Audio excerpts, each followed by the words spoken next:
Dan kita akan langsung masuk saja teman-teman sekalian ke bab kita pada sore ini, yaitu bab ke-42, doa menghilangkan was-was dalam sholat atau saat membaca Al-Quran. Mungkin Anda pada saat melihat di sini, Anda mengatakan, hanya inikah doanya? Maka jawabannya iya. Ya. Tetapi setiap doa, zikir, ibadah yang Anda kerjakan kepada Allah Subhanahu wa Ta'ala butuh satu pondasi dasar agar memiliki efek, baik mendapatkan pahala, juga ada efek ya terhadap target Anda, yaitu keyakinan. Ya, keyakinan. Nabi SAW mengatakan, Udu'u rabbakum mukinuna bil ijabah fa inna Allah la yakbalu du'a min qalbin ghafil atau kama qala Nabi SAW. Artinya, berdoalah kalian, berzikir kepada Tuhan kalian, melakukan ibadah-ibadah semua itu dengan penuh keyakinan.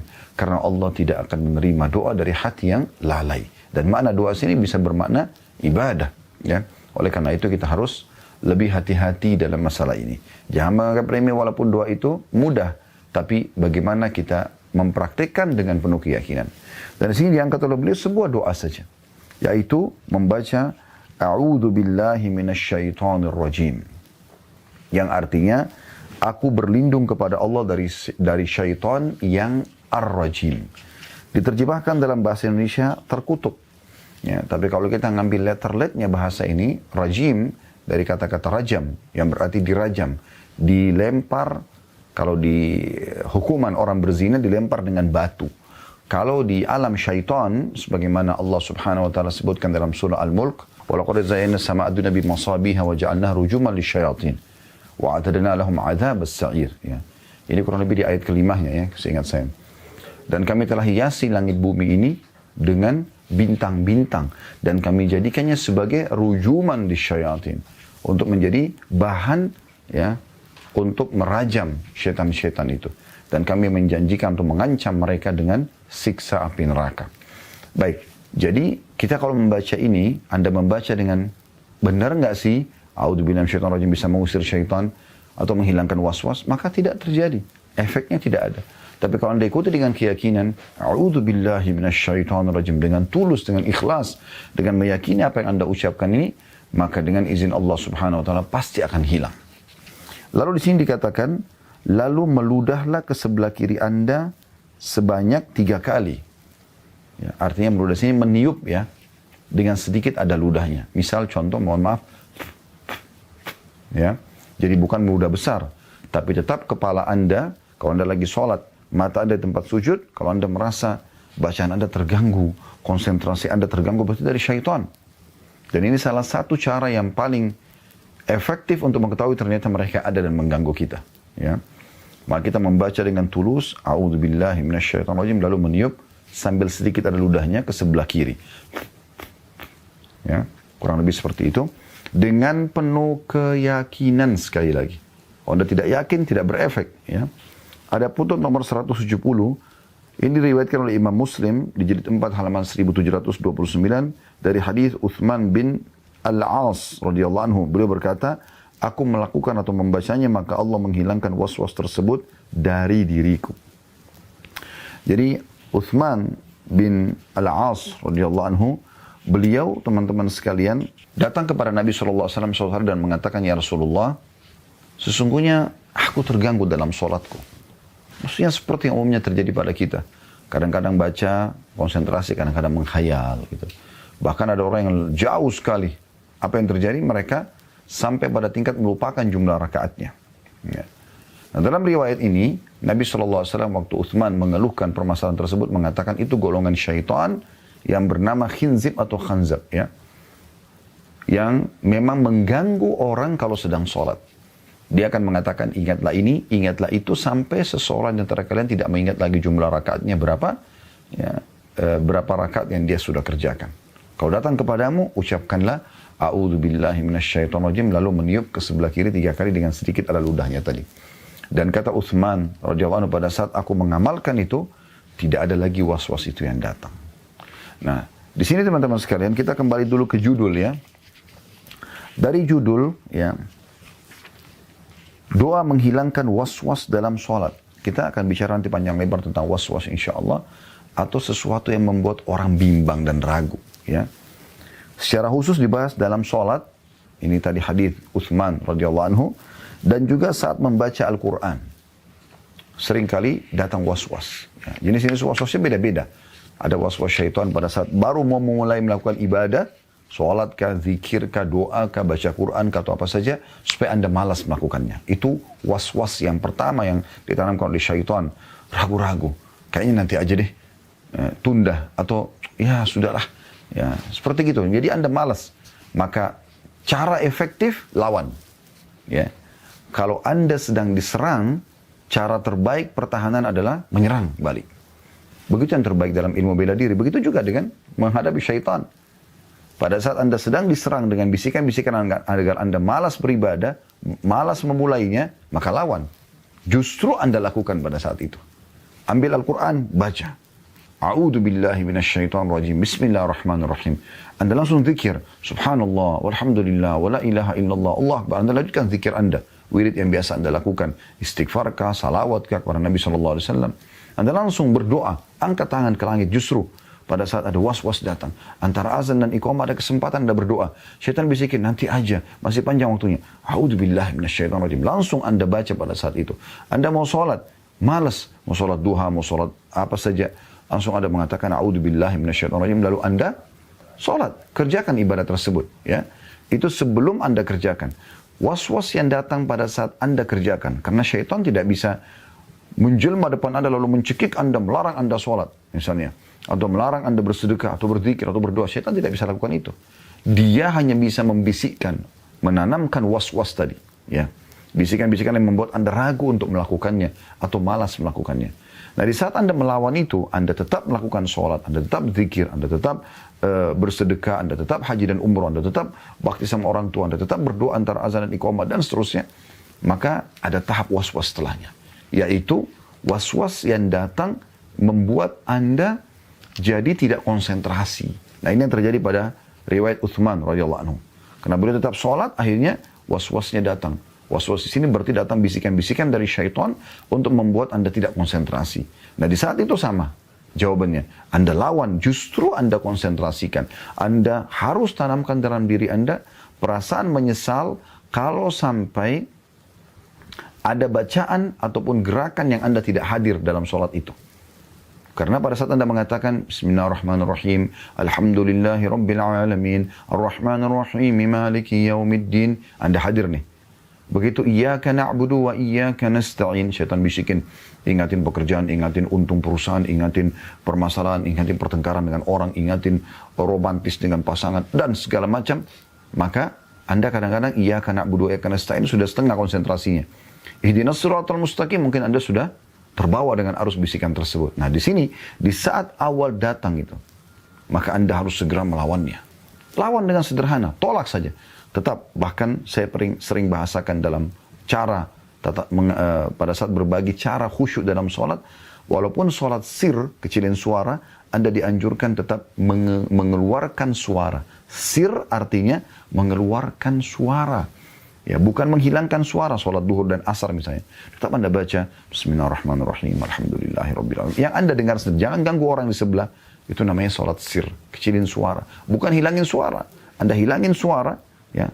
Plus lagi Anda melanggar sunnah Nabi yang lain. Nabi SAW memerintahkan agar mata melihat ke tempat sujud. Kata Nabi SAW, Allah akan terus memandang wajah seorang hamba selama matanya ke tempat sujudnya. Tapi Anda tentang itu, bisikan syaitan, was-wasnya, Anda tutup mata. Sudah baca dalam hati, tutup mata. Gelap lagi, dingin lagi. Anda bisa tidur. Ya, dengan sangat mudah Anda dikalahkan oleh syaitan. Mirip sama musuh Anda. Ya. Apa yang terjadi? Di saat musuh membisikkan Anda, mengelus Anda, ya, melalaikan Anda lalu Anda tidur, Anda dengan mudah dibunuh oleh dia. Ibaratnya begini, pada saat kita menghadapi syaitan. Kita lagi dengan alat perang kita, pedang, perisai, segala macam, ingin duel. Ya, dia pun sudah seperti itu. Apa yang harus terjadi? Anda serang dia. Bagaimana menyerang syaitan? Dengan memperbanyak ibadah. Memperdalam ilmu agama. Itu adalah Anda sedang menyerang syaitan. Karena Anda makin faham agama. Anda jadi makin jauh dari gangguan-gangguan dia. Anda makin kuat bentengnya. Ilmu agama, iman. Itu semua amal soleh yang Anda kerjakan. Sibuk. Pokoknya Anda paksakan diri dalam hal itu. Maka membuat dia tidak bisa berbuat apa-apa. Ya. Itu berarti Anda menyerang dia.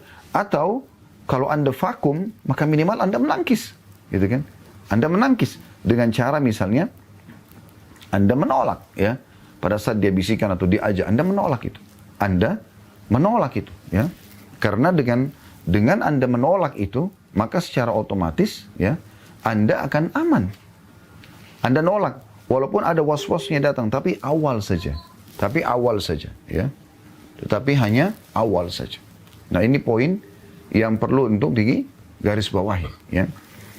Kemudian teman-teman sekalian, kalau Anda sudah berhasil tidak memberikan kesempatan pada syaitan di saat Anda sholat, tetap Anda merasa rugi nih, kalau seandainya bacaan atau gerakan saya ada yang hilang, maka nanti di hari kiamat saya akan terima pahala yang kurang, maka dengan sendirinya Anda akan lebih hati-hati dan Anda akan lebih konsentrasi dalam mengerjakan ibadah tersebut.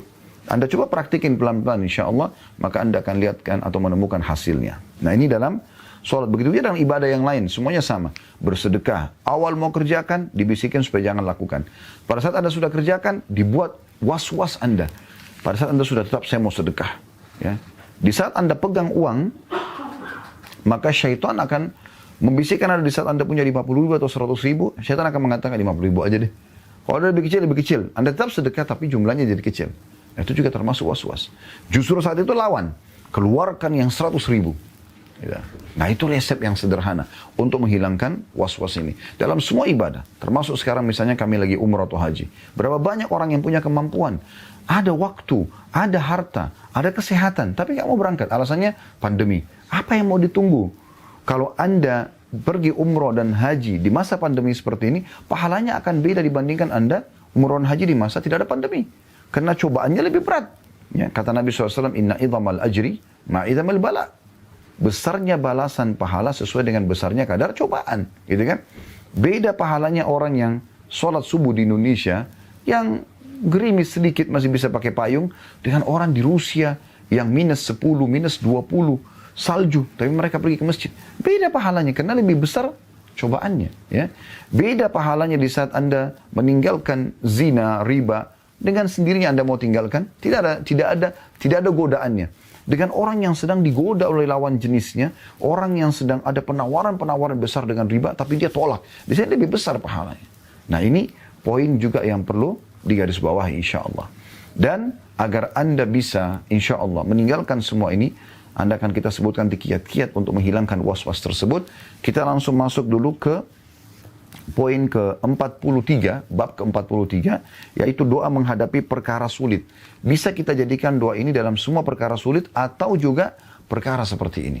Apapun sifatnya teman-teman sekalian, mudah, sulitnya, ya, ringan bagi Anda. Maksudnya sulitnya bisa Anda tangani atau Anda sulit menanganinya, tetap Anda baca doa ini.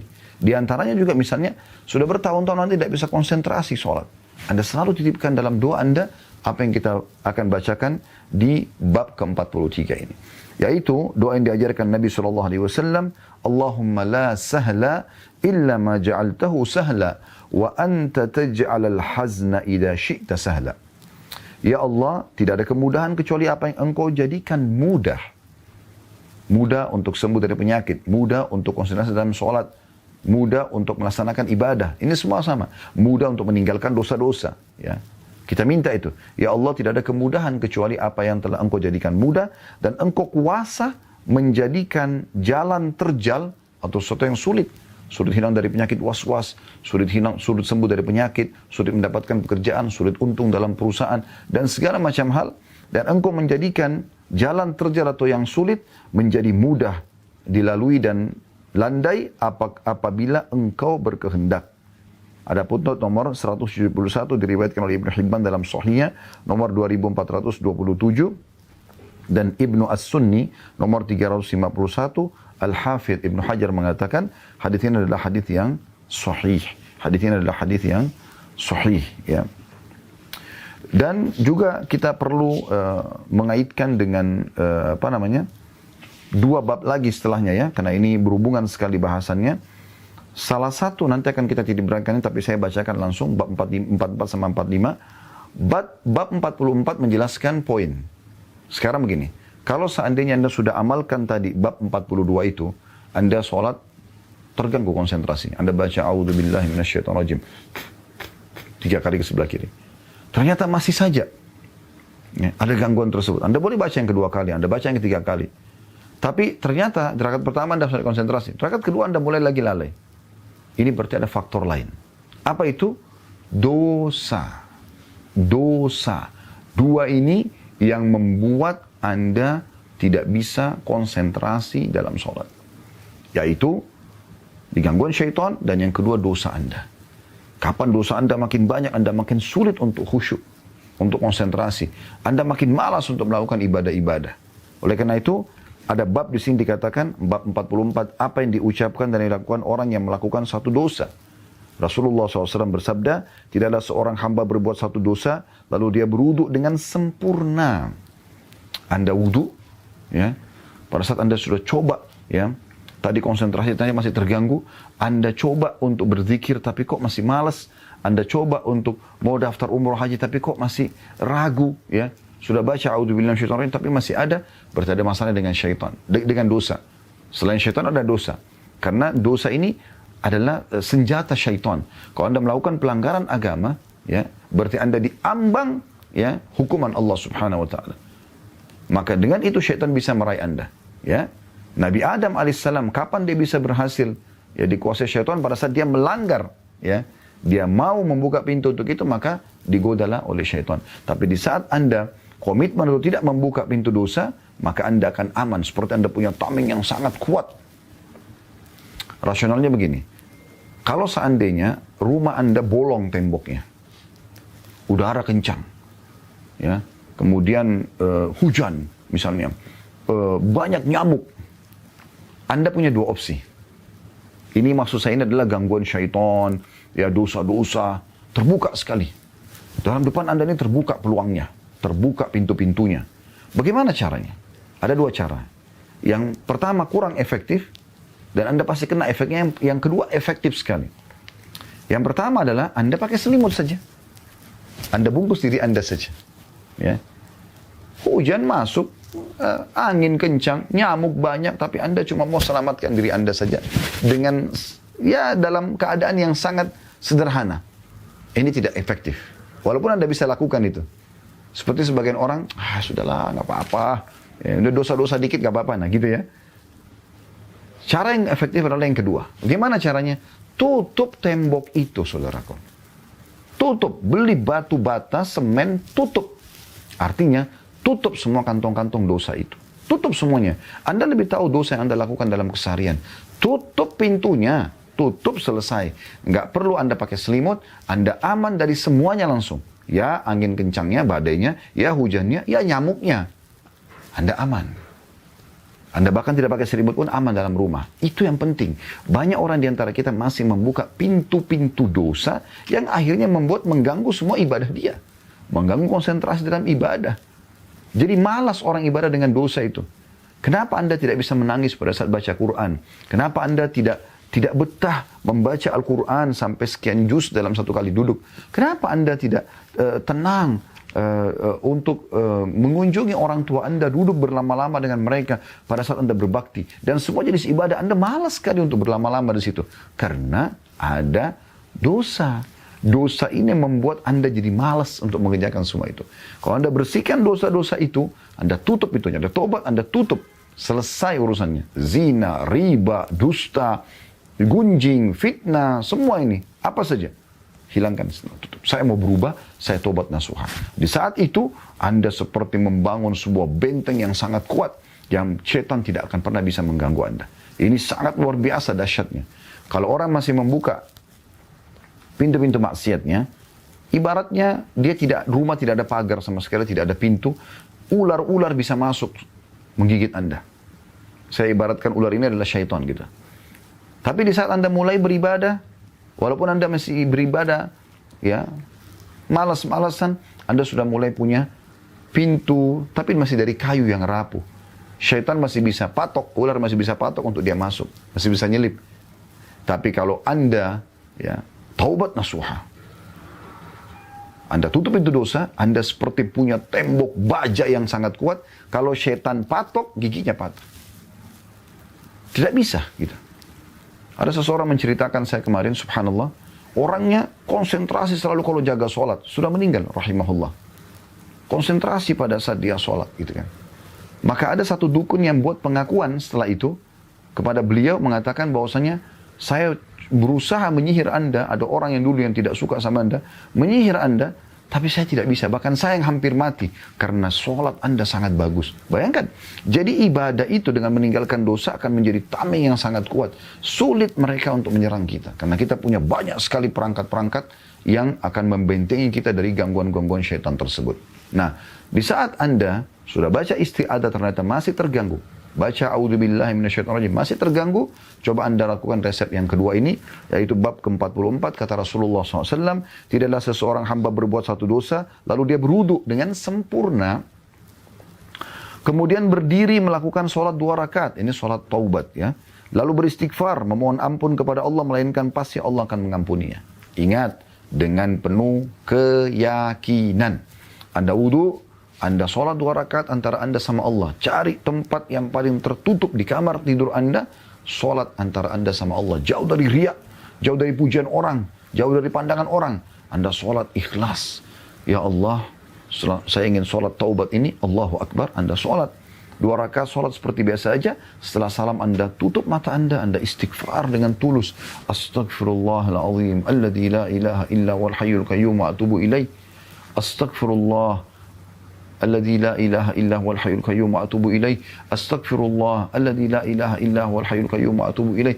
Anda kalau baca ini kata Nabi SAW, siapa yang baca ini 3 kali diampuni dosanya walaupun lari dari medan perang, walaupun dosanya sebanyak pasir di muka bumi, diampuni dosanya, walaupun dosanya sebanyak buih di lautan, dimaafkan semuanya.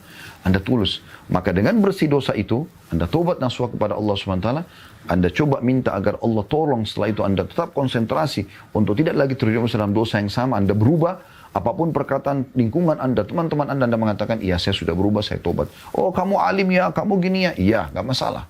Anda harus jawab itu, ya. Maka dengan seperti itu insya Allah Anda akan aman, ya. Dan ini penting sekali. Kemudian ada poin ke-45, ya, bab ke-45, doa untuk mengusir syaitan dan segala bisikannya. Ini ada hubungannya dengan bahasan kita. Yang pertama beristi'adzah, memohon perlindungan kepada Allah SWT dari keburukan syaitan, sebagaimana sudah kita jelaskan tadi. A'udzubillahi minasyaitonirrajim. Ini semua keadaan ya. Bisikan untuk malas mengerjakan ibadah, atau memecahkan konsentrasi pada saat sedang ibadah, atau bisikan untuk mengerjakan dosa, atau sedang berbuat dosa, lalu kemudian Anda ingin mengulanginya. Semua baca ini. Kemudian ini diriwayatkan oleh Abu Daud jilid 2 halaman 86, Tirmidzi jilid 2 halaman 257 dan disahihkan oleh Syekh Al-Albani dalam Sahih Abi Daud jilid 1 halaman 283. Kemudian yang kedua mengumandangkan azan. Ya, mengumandangkan azan. Jadi azan ini ya, dalam sebuah hadis yang sahih dijelaskan kalau syaitan mendengarkan azan maka dia akan lari sampai ke tempat yang tidak terdengar azan tersebut. Ya, kalau azan sholat dikumandangkan gitu. Dan pada saat selesai azan dia akan kembali menggoda orang yang mau sholat. Pada saat diiqamahkan sholat maka dia kembali lagi untuk menggoda. Dia kembali lari, kemudian dia akan kembali setelah iqamah selesai lalu dia menggoda orang yang sedang sholat. Dan ini diriwayatkan oleh Abu Daud jadi 1 halaman 206. Tirmidzi meriwayatkan juga ya, riwayat ini dan juga dalam Sahih Tirmidzi yang ditulis oleh Syekh Al-Albani atau ditelusuri hadisnya jadi 1 halaman 77.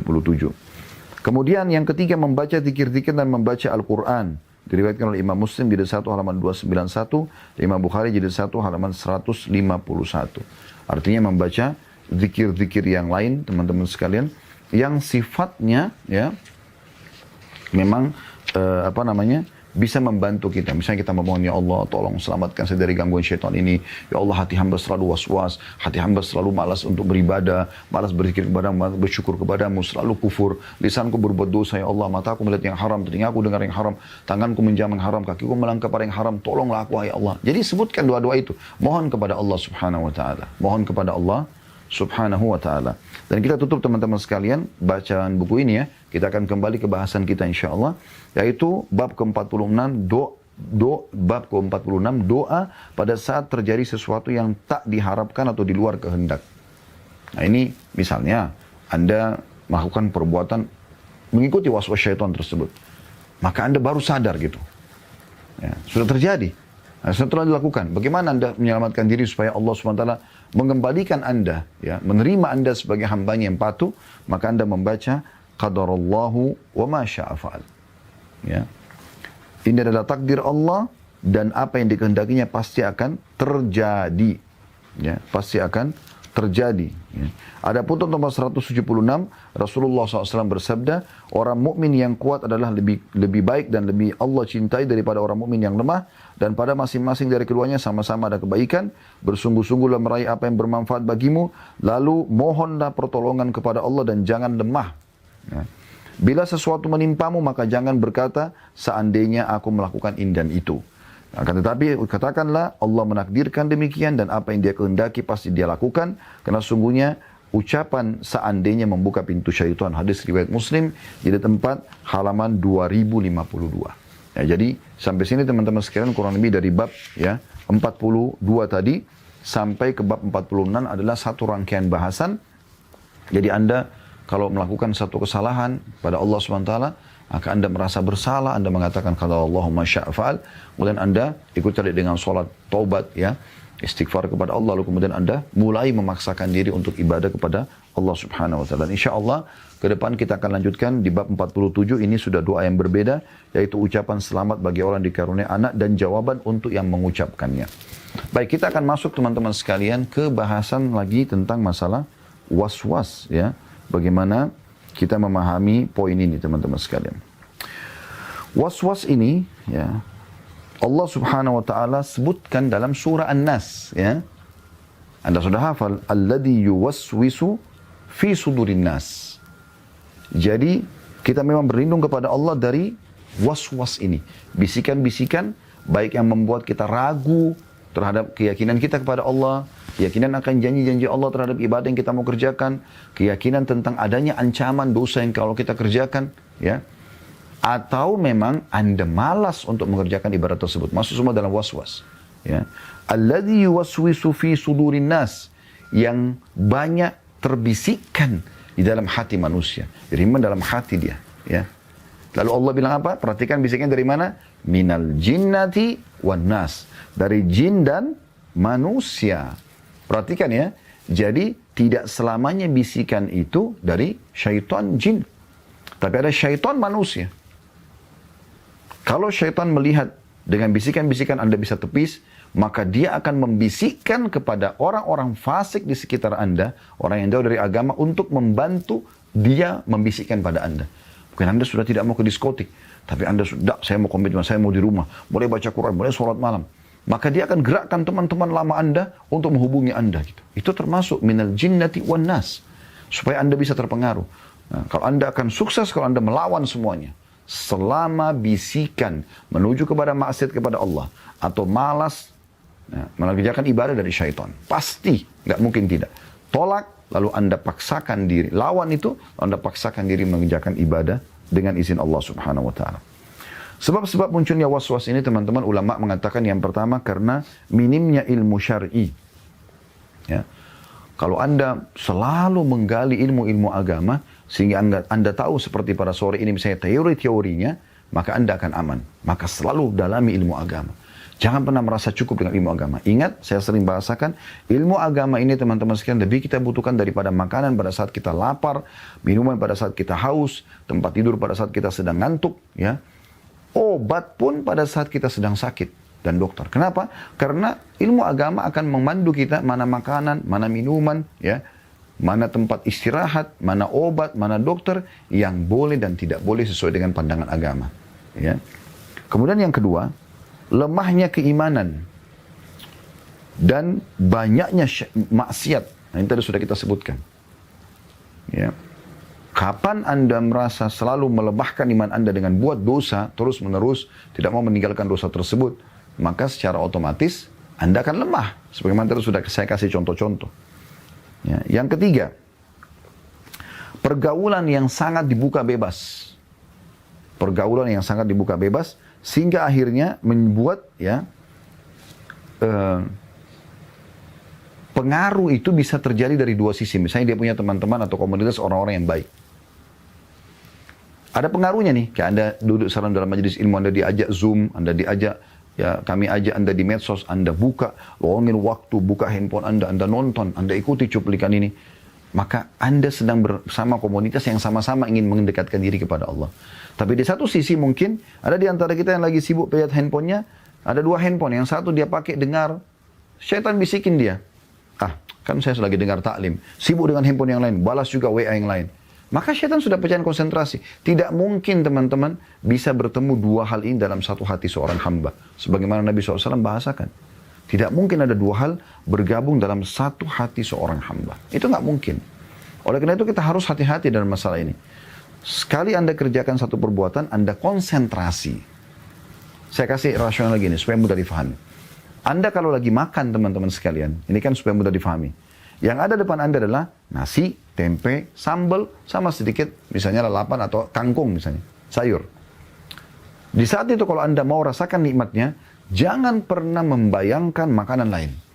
Kalau Anda bayangkan ayam bakar, ayam goreng, kambing bakar, iga bakar, apalah segala macam, makannya jadi nggak enak gitu.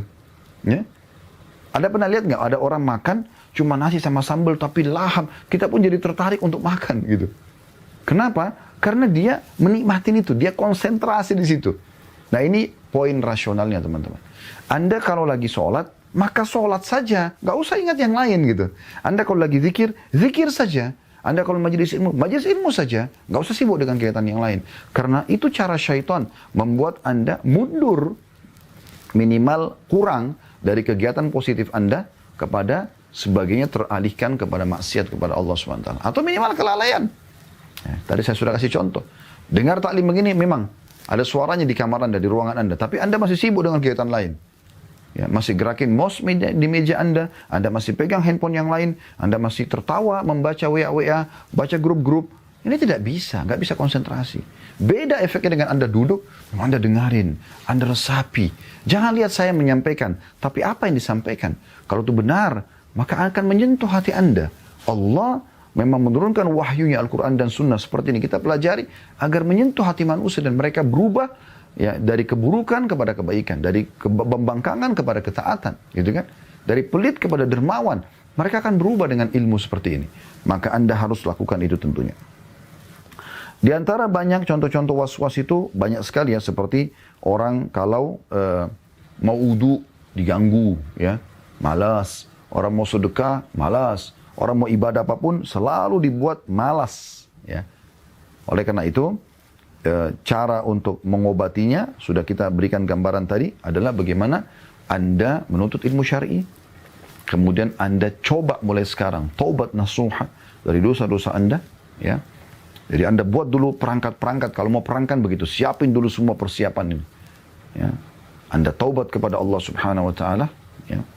Kemudian Anda mulai memilih ibadah-ibadah dan Anda baca keutamaannya, lalu Anda mulai mengerjakannya dengan konsentrasi, dengan coba melawan bisikan syaitan, baca isti'adah tadi. Maka insya Allah dengan perangkat-perangkat ini akan memudahkan Anda dengan sendirinya, ya, untuk selamat dari gangguan-gangguan syaitan yang mengganggu konsentrasi Anda ini. Dan ingat, paksakan diri dalam ibadah teman-teman sekalian, Anda akan melihat nanti insya Allah efeknya.